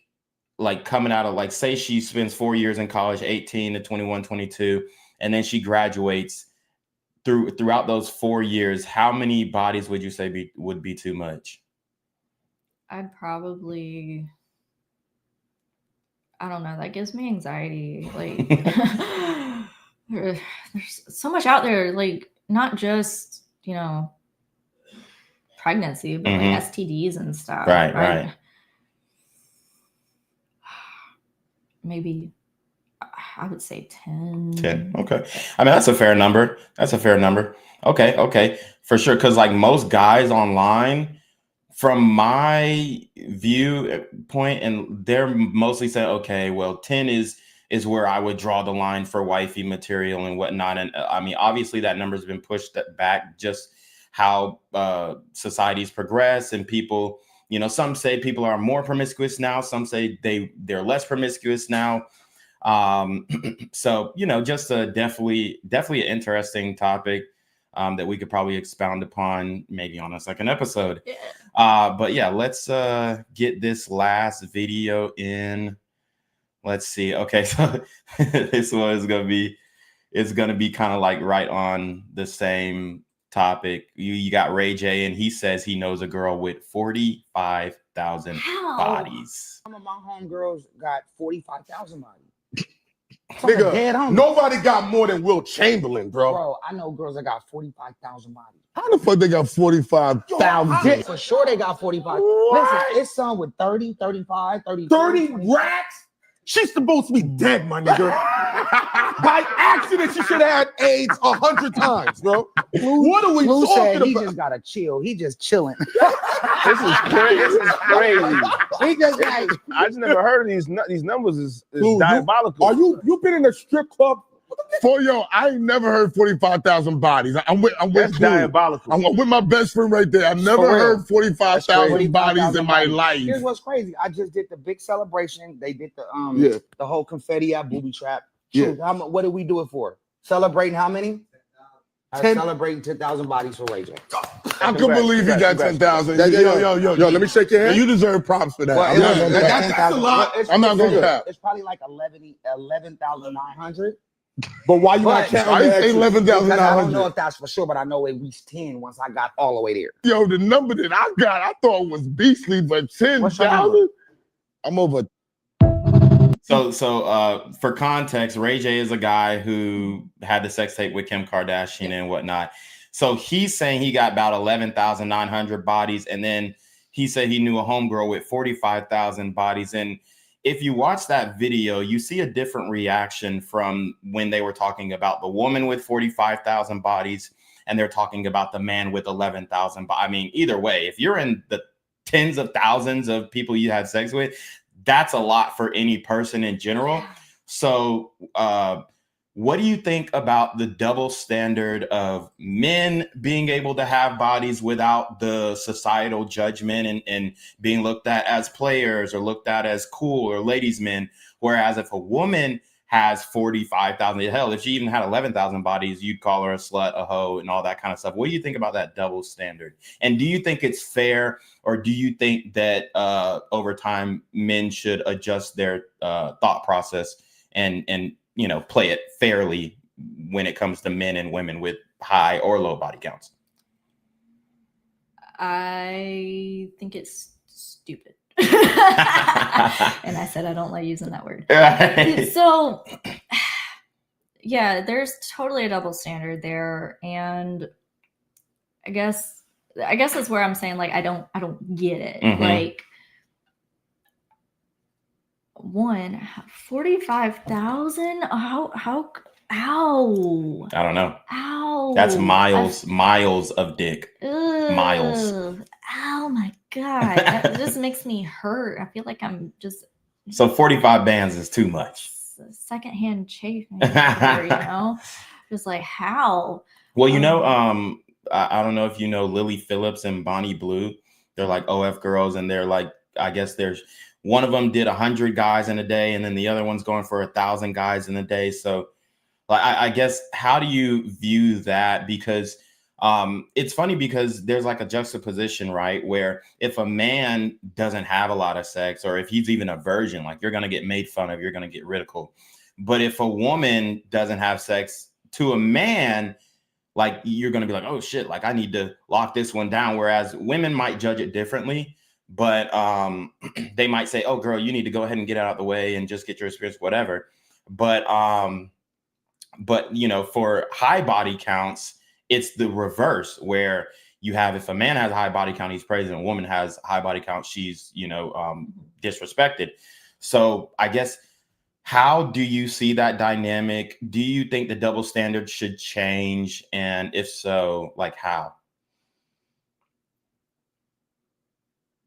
I think it totally needs to change. I don't understand the double standard. Like, for as many men dick going into that vagina, that dick is still going into that many vaginas. Mm-hmm. You know, there's still that contact, there's still that swapping of DNA Right. and bodily fluids. So I don't know what the difference is, and I'm 90% sure that those 45,000 didn't all come in her, you know. Yeah. So, you know, I don't know how it can change, but I think we just need to get to a point where we need to realize that it's not going to make a difference. Now, unless you get like an STD, that makes the difference. Right. Be safe about it. You know, I have my body count isn't really that high when I'm compared to that. Definitely Would you care to share it, or I'd have to count on my fingers. It's at least, I'd say at this point now, at least 15. I mean, that's not that much for a 35-year-old woman, though. No, it's not. And, Yeah. Yeah, that's at least 15. Okay. But, and what was I gonna say? Okay, so I was gonna say, so would you like feel some type of way or look down at a man if he was 40 years old and he was still a virgin? I mean, that movie, Yeah, the version was really funny. Yeah, Steve Carell. I mean, to me, that's all just a personal choice. If you wanted to save it until marriage, go for it. Now, what if he's a guy who is, I don't know if you've heard of the term Like the incel. incel? Yeah. What if he's that guy where he can't get, it's not that he was, you know, he might put on the facade that, oh, I'm a Christian and I'm saving it for marriage. But the reality is he can't get it. He hasn't pursued it. He hasn't approached women. He can't get replies in the DMs. What if it's like that guy? That guy needs to work on himself. 100%. Right. This whole incel thing is garbage because you're putting all the blame on women for your own problems, your own issues that you don't want to fix. You're lazy. You don't want to fix it. There's a reason why people aren't getting back to you in your DMs. Right. And I've talked to a few people who do blame women for it, and dude, take a shower and then come back to me and complain. Right. There are so many things that you can do as a man or a woman. If you feel like people aren't getting back to you, do something about it. Now, I have to admit, I understand that I have less of a difficult time talking to men, having men talk to me than other people. So I would think that maybe my opinion might not resonate, but at the same time, I will talk to anybody who is respectful, who doesn't treat me like I'm supposed to clean the house, you know, be barefoot and pregnant in the kitchen, and treats me like a human being. Like, a little respect and treating women like they're human goes a long way. And I think a lot of these people who complain and blame women for their lack of sex I think they can't see the forest for the trees. But that's just from my experiences. I think that if that's your lifestyle and you don't want to have sex until you're married, then that's on you. If you are going to stew in your own self-pity and say that women are the reason why you can't get laid, then I don't pity you. Do something about it. Don't sit there. Nothing is going to come to you. You have to go to it. And it's just like trying to get a good job, you know, like dress for the job that you want. How about you make yourself into the man that your ideal woman would want to be with? Okay. And my last point. So to respond to what you said, so obviously there are guys who, I would say most guys who are virgins that long are guys who can't get it. Not that they don't want it, they just can't get it. And that community, they identify themselves as black pill, incel, whatever. And they have more like a nihilistic view on life, whereas a man's ability to attract the opposite sex is solely based off of his looks. And that's what they believe in. They believe that is the reason why they aren't able to have success with women. So just quickly, what would you say to that? And then we'll go ahead and wrap it up. I've seen some of the least attractive men be married, happily married, with great wives. Beautiful wives, or just they're on like the looks match, they're same? I've seen the guys that don't look as good as the girls. Yeah. But personality goes a long way. It really does. And if you're black-pilled, you don't want to be around that. I'm sorry. Right. It's really hard. Girls just want to have fun, guys. Yes. So listen up. Girls just want to have fun. You over here sulking and self-deprecating all that shit. They want somebody who's confident. They want somebody who's sure of themselves so that they can be sure of their future. Even if it's not a long-term relationship, just even a casual situationship, they want to be sure that they made the right decision by sleeping with you, pretty much. I like laughing. I'm with my husband. He made me laugh a lot. And I wouldn't say my current husband is my type in any like past who I might have hooked up with, but he was really respectful and he made me laugh a lot. And I just enjoyed his company. And he's always like, glass is half full, or he just knew how to take care of himself. And so his personality outshined the physical attractiveness that attracted you. Now, and when you're with someone and that personality comes through, you do become physically attracted. Right. You grow to love them. Yes. And I think a lot of people don't realize that. I mean, love is an action. I choose to love you. I choose to continue to work toward my relationship with you by learning how to communicate better with you, learning how to be intimate with you, learning how to overcome these obstacles as we all grow and change. Nobody stays the same. Everything changes. So you have to constantly be willing to put in that effort and put in that work. And that's the same applies into trying to find a relationship, or even just trying to find like a situationship or a hookup or something. You have to be willing to put in the work to do it.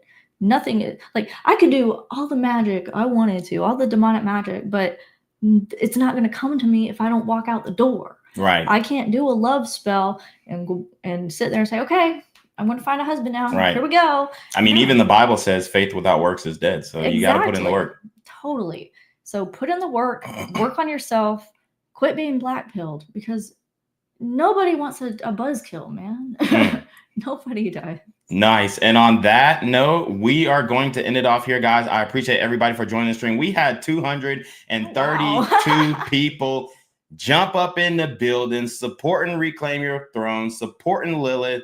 And we're going to go ahead and end it off here. Do you have anywhere where the people can find you? Maybe social media, anything like that? Oh my gosh, I'm terrible at social media. I just made an Instagram.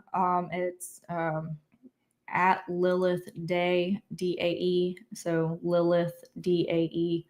But I'm terrible. I'm sorry. I need to post things on it and I'll try to be good about it. Awesome. Well, yeah, I put her in the just 1L. Oh, 1L. Let me correct that. All right. All right. So I put her in the chat, guys. If you want to go follow Lilith, I appreciate you, Lilith. You were amazing. You were lovely. You were a great conversation, and you shared a lot with us, which I really appreciate because you were pretty much an open book, and that is how we like to do these podcasts. But you already know what it is, man. It's your boy Reclaim Your Throne. Make sure you like, comment, share, subscribe. Send your relationship because the email down below with a screenshot of your catch out. So know you're paying your tithes, man. Y'all need to be in your market with the BS. You already know. Reclaim your throne. Want to become an elite level athlete? Well, look no further. The Reclaim Your Throne Elite D1 training course is all you need to take your performance from subpar to the creme de la creme of athletes all around the world. The purpose of this course is to give you a comprehensive weight training, speed, flexibility, recovery, and endurance program that is meant to prepare young athletes for collegiate and professional sports. This course is packed with over 2 hours of creative, action-packed lifts narrated and coached by yours truly to assure increased strength, speed, flexibility, recovery, and endurance. Hey, I get it. Training alone can be tough and can even make you feel misguided or somewhat unmotivated. But with this course, I walk you step by step through each and every lift to make sure you're using the proper form to prevent injuries and that you're hitting the correct muscle groups to render maximum results. So what are you waiting for? It's now or never. So go ahead and get the training course today so you too can reclaim your throne.